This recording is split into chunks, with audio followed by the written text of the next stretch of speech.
Well, there's all kinds of salmon that live in our western rivers. There's the Chinook, there's the silvers, and there's the sockeye. Those are kind of the glamour fish that all of us go after.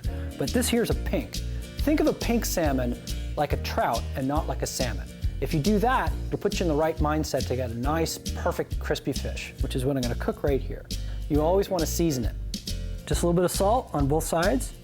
And I like to salt a little heavier than you might think otherwise. It gives a nice flavor to the fish. Butter is one of my favorite things to cook fish with because you get good flavor and you get a much browner skin when we do the crispy skin. And you'll notice the skin is on this fish. We're gonna make it super crispy. Get the butter hot and lay the fish down, skin side down.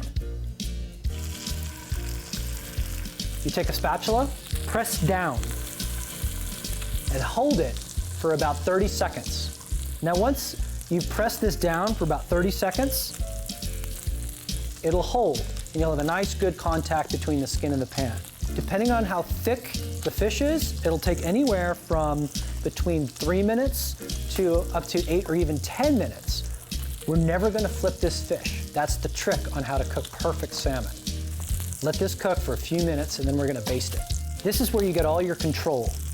Take a spoon and you baste the top of the fish. All you do is baste it until it turns opaque.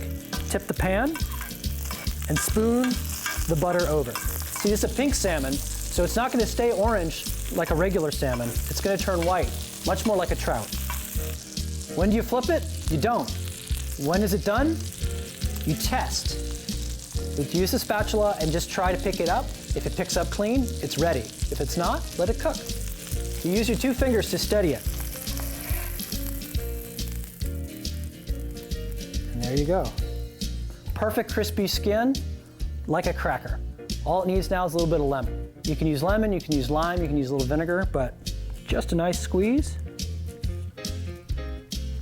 Give a little bit of flavor. Perfectly cooked. Cook all the pink salmon you want. Just don't tell them it's salmon. Tell them it's trout. A little trickery never hurt anybody.